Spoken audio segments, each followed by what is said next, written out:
আসসালামু আলাইকুম ওয়া রাহমাতুল্লাহি ওয়া বারাকাতুহু।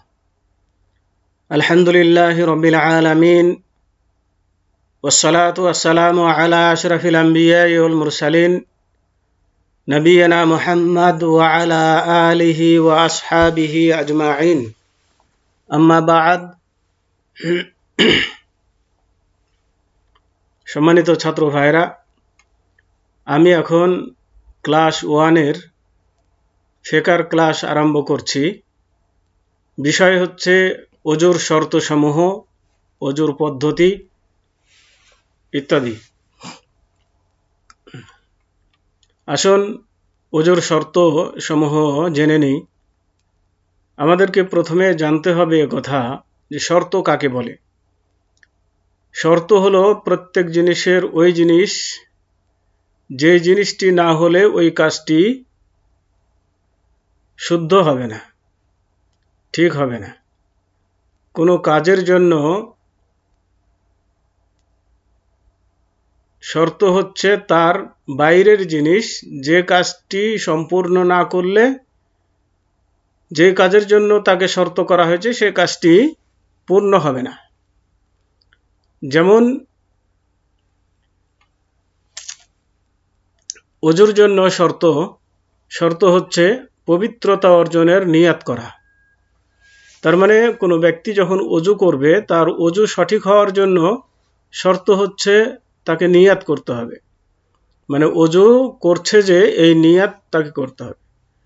নিয়াত ছাড়াই যদি সে ওযুর অঙ্গ প্রত্যঙ্গগুলো সবগুলোই ধুয়ে ফেলে আর ওযুর নিয়াত না করে, তাহলে তার এই কাজগুলো শুধু ধোয়া হবে, ওযু হিসাবে গণ্য হবে না।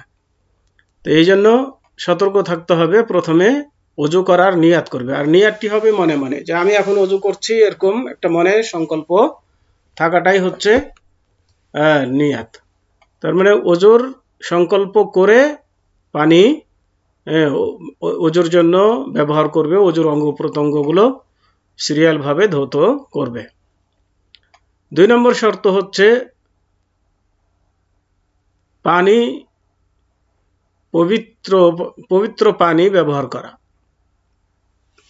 তার মানে পানি দ্বারাতে ওযু করতে হবে। পানি না পাওয়া গেলে তার বিকল্প হিসাবে তায়াম্মুমের ব্যবস্থা রয়েছে, কিন্তু পানি থাকলে এবং ব্যবহার করার ক্ষমতা থাকলে তাকে পানি ব্যবহার করতে হবে। পাক পানি, পবিত্র পানি, যেমন বর্ষণের পানি, তার মানে মেঘ থেকে যে বৃষ্টি বর্ষণ হয় সে পানি পবিত্র। সমুদ্র ও কূপ ইত্যাদির পানি, এগুলো পবিত্র।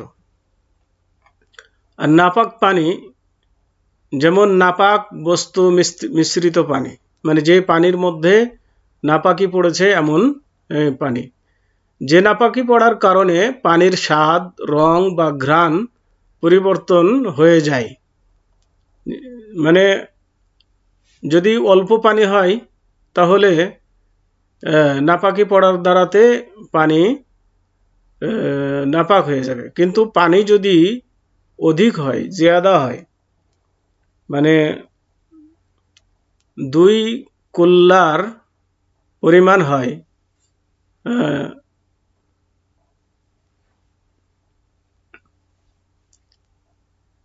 তাহলে পরে সেই পানিটি 2 কুল্লা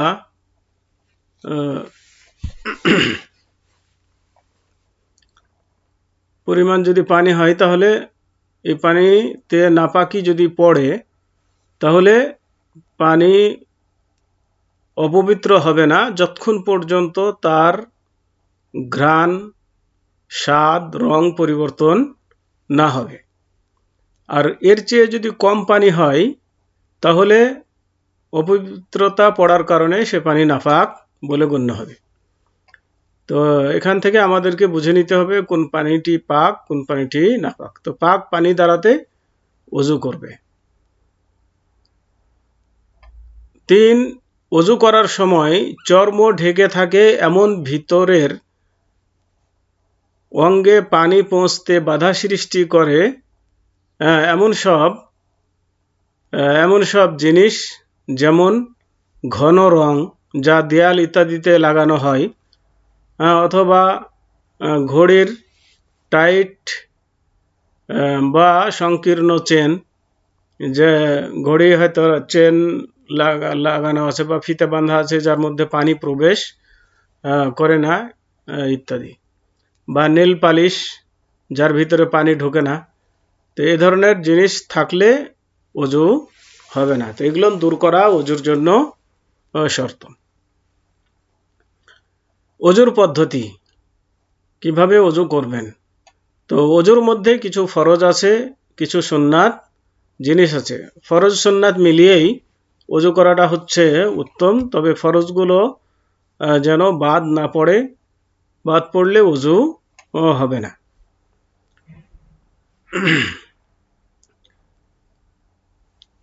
এক, পূর্ণ চেহারা ধৌত করা, মানে মুখমণ্ডল পূর্ণ ধৌত করা। তো মুখমণ্ডলের মধ্যে পড়বে কুলি করা এবং নাকে পানি দেওয়া, পানি দিয়ে ঝেড়ে ফেলা, এটাও মুখমণ্ডলের অন্তর্ভুক্ত।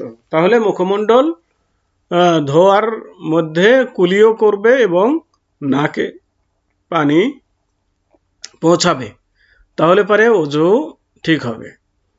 কেউ যদি শুধু পুরা মুখমণ্ডল ধুয়ে নেয়, কুলি না করে এবং নাকে পানি না দেয়, তাহলে ওযু হবে না। কেননা আল্লাহ রাব্বুল আলামিন বললেন যে ফাগসিলু উজুহাকুম, তোমরা তোমাদের মুখমণ্ডল ধৌত করো। আর মুখমণ্ডলের মধ্যে মুখের ভিতরের অংশ এবং নাকের ভিতরের অংশটাও অন্তর্ভুক্ত, অতএব সেগুলোও পানি পৌঁছানো দরকার।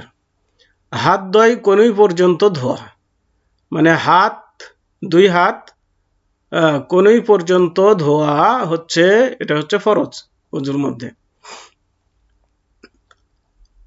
3, মাথা ও কান দয় মাসা করা, মাথা মাসা করা এবং সাথে কানও মাসা করা। 4, পা দয় গ্রন্থি পর্যন্ত ধোয়া, দুই পা টাকনু পর্যন্ত ধৌত করা। 5, ধারাবাহিকতা ও পর্যায়ক্রম বজায় রাখা। ধারাবাহিকতা মানে একটার পর একটা, যেভাবে আল্লাহ রাব্বুল আলামিন বলেছেন যে ফাগসিলু উজুহাকুম ওয়া আইদিয়াকুম ইলাল মারাফিকি ওয়ামসাহু বিরুউসিকুম ওয়া আরজুলাকুম ইলাল কাবাইন। তো যে ধারাবাহিকতা বর্ণনা করেছেন আল্লাহ রাব্বুল আলামিন, এভাবে ধারাবাহিকতাটা বজায় রাখা। তার মানে প্রথমে মুখমণ্ডল ধোয়া, তারপরে হাত ধোয়া, তারপরে মাথা মাসা করা, এরপরে পা ধৌত করা, এভাবে সিরিয়াল বজায় রাখা এবং পর্যায়ক্রম বজায় রাখা। তার মানে একটা অঙ্গ শুকানোর আগে আর একটি অঙ্গ ধৌত করা, এই দুটিও ফরজের অন্তর্ভুক্ত। এখানে নম্বরে 5 বলা হয়েছে, কিন্তু এখানে আর একটা নম্বর হবে 6। তার মানে ওযুর মধ্যে 6টি ফরজ। 5 নম্বর হলো ধারাবাহিকতা, 6 নম্বর হলো পর্যায়ক্রম বজায় রাখা। ওযুর সুন্নাত সমূহ, ওযুর মধ্যে সুন্নাত সমূহ যেমন: 1, ওযু করার সময় প্রথমে বিসমিল্লাহ বলা, বিসমিল্লাহ বলে ওযু শুরু করা। কিন্তু কেউ যদি বিসমিল্লাহ বলতে ভুলে যায় বা বিসমিল্লাহ না বলে, তাও ওযু হয়ে যাবে যদি ওযুর নিয়ত করে ওযু করে।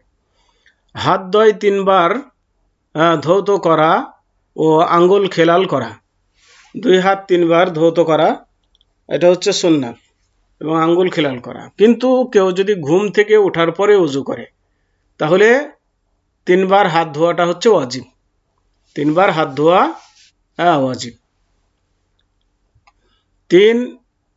3 বার কুলি করা ও নাকের মধ্যে পানি নেওয়া, মানে ওযুর অঙ্গগুলো 3 বার করে ধোয়া।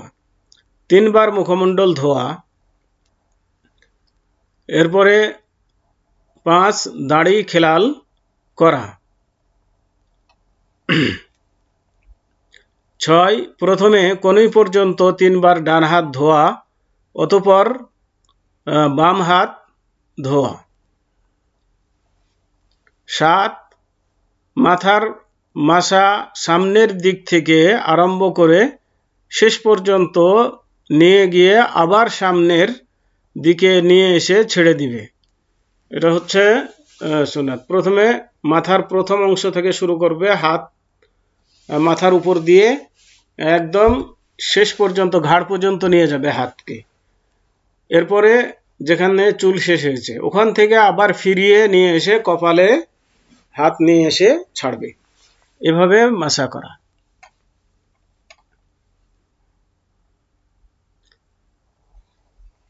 8, 3 বার গ্রন্থি পর্যন্ত প্রথমে ডান পা ও পরে অনুরূপ বাম পা ধোয়া।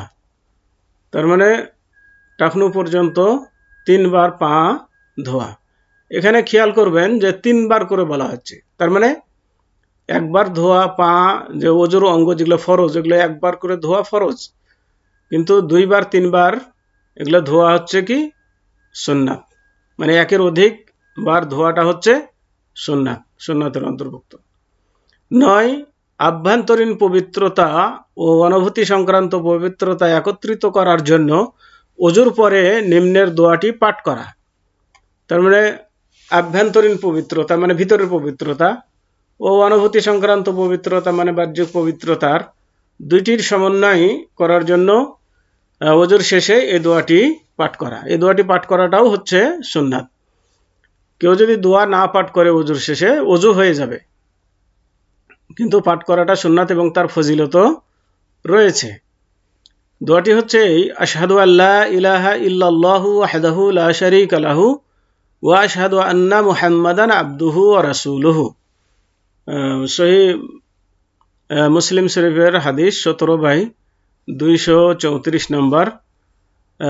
এটার অর্থ হচ্ছে, আমি সাক্ষ্য দিচ্ছি যে আল্লাহ ছাড়া সত্য কোনো উপাস্য নাই, তিনি একক, তার কোনো শরিক নেই, এবং আমি সাক্ষ্য দিচ্ছি যে মুহাম্মদ সাল্লাল্লাহু আলাইহি সাল্লাম তার বান্দা এবং রাসূল। হাদিসে এসেছে এই দোয়াটি ওজুর শেষে যে ব্যক্তি পাঠ করবে তার জন্য বেহেশতের 8টি দরজা উন্মুক্ত থাকবে। এটা হচ্ছে এই ইয়ার ফজিলত।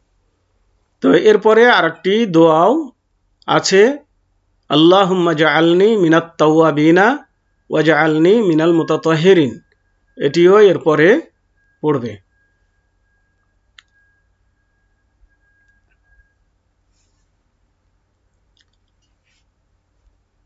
তার মানে পুরাটা হচ্ছে এভাবে, আশহাদু আল্লা ইলাহা ইল্লাল্লাহু ওয়াহদাহু লা শারীকা লাহু ওয়া আশহাদু আন্না মুহাম্মাদান আবদুহু ওয়া রাসূলুহু আল্লাহুম্মা জাআলনি মিনাত তাওয়াবিনা ওয়া জাআলনি মিনাল মুতাতাহহিরিন। এটা মুখস্থ করে নেবেন দোয়াটা সবাই। এবার আসুন ওযু বিনষ্টকারী ছোট হাদাস সমূহ। যে সমস্ত কারণে ওযু নষ্ট হয়ে যায় সে সমস্ত কারণ: 1, প্রস্রাব পায়খানা অথবা বাতকর্ম নির্গত হওয়া। তার মানে পেশাব পায়খানার রাস্তা দিয়ে কোনো কিছু বের হলে ওযু ভেঙে যাবে। 2, গভীর ঘুম অথবা সচেতনতা হারিয়ে ফেলা। যদি ঘুম গভীর হয়, অচেতন হয়ে যায়, তাহলে ওযু নষ্ট হয়ে যাবে। এ ব্যাপারে কিছু মতানৈক্য থাকলেই গভীর ঘুমটাকেই ওযু নষ্টের জন্য প্রাধান্য দেওয়া হয়েছে। ঘুম যদি গভীর হয়ে যায়, অচেতন হয়ে যায়, কিছু বুঝতে না পারে, এ ধরনের ঘুম হলে ওযু ভেঙে যাবে। আর এই ভাঙার কারণ হচ্ছে যে ঘুমের অবস্থায় সে জানে না তার পায়খানার রাস্তা দিয়ে কিছু বের হয়েছে কিনা, বায়ু টায়ু সরেছে কিনা, এটা সে জানতে পারে না। এই জন্য এই কারণে এটাকে ওযু ভাঙার কারণ হিসেবে ধরা হয়েছে। অতএব সে ওযু করবে। সে কোনো কিছুর সাথে হিলান দিয়ে ঘুমাক অথবা না ঘুমাক, বসে বসেই যদি অচেতন হয়ে ঘুমায়, তাহলে সেটাও ওযু ভেঙে যাবে। বা শোয়াও শর্ত নয়। অনেকেই মানে কোনো কিছুর সাথে টেক লাগিয়ে অচেতন হয়ে ঘুমানো বা শুয়ে ঘুমানো এরকম শর্ত লাগিয়েছে, কিন্তু এগুলো আসলে শর্ত নয়। 3, আবরণ ছাড়া গুপ্তাঙ্গ স্পর্শ করা। তার মানে কাপড় ছাড়া, কোনো কাপড়ের ভিতর ছাড়া সরাসরি লজ্জাস্থানে যদি হাত লাগে তাহলে ওযু ভেঙে যাবে, ওযু নষ্ট হয়ে যাবে। এটাও একটা ওযু ভঙ্গের কারণ। তার মানে অনেকে গোসলের সময় গোসলের আগে অজু করে গোসল করে, এরপরে যদি সে তার হাত লজ্জাস্থানে লেগে যায় তাহলে এই পূর্বের অজু নষ্ট হয়ে যাবে, তাকে আবার অজু করতে হবে। 4, উটের মাংস খাওয়া। উটের গোশত খেলে অজু ভেঙে যাবে।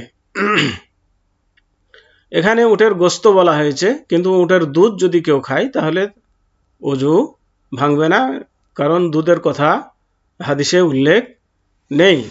উটের গোশত এবং গোশত জাতীয় যা কিছু আছে, যেমন নাড়ি ভুড়ি, এগুলো খেলেও অজু ভেঙে যাবে। কলিজা, ফেফসা, সবগুলোই এগুলো খেলে অজু ভেঙে যাবে, অজু করতে হবে তাকে। অতএব যখন আপনি গোশত খাবেন তখন খেয়াল করবেন যে এইটা কিসের গোশত। যদি উটের গোশত হয় তাহলে আপনাকে খাওয়ার পরে আবার অজু করতে হবে। তো আপনি বলবেন যে উটের গোশত খেলে অজু ভাঙবে কেন, এটা তো হালাল জিনিস। তা হালাল জিনিস খেলেও অজু ভাঙবে, এটা যেহেতু হাদিসে আছে সেহেতু আমাদেরকে মেনে চলতে হবে। তো আজকে এ পর্যন্তই। ওয়াসাল্লাল্লাহু আলা নবিয়িনা মুহাম্মদ ওয়া আলা আলিহি ওয়া আসহাবিহি ওয়া বারিক ওয়া সাল্লাম। আসসালামু আলাইকুম ওয়া রাহমাতুল্লাহি ওয়া বারাকাতুহু। সবাই পরীক্ষাগুলোতে অংশগ্রহণ করবেন, কারণ এই পরীক্ষার নাম্বারগুলো ফাইনাল পরীক্ষার সাথে যোগ হবে, কাজে পরীক্ষাগুলো কেউ মিস করবেন না।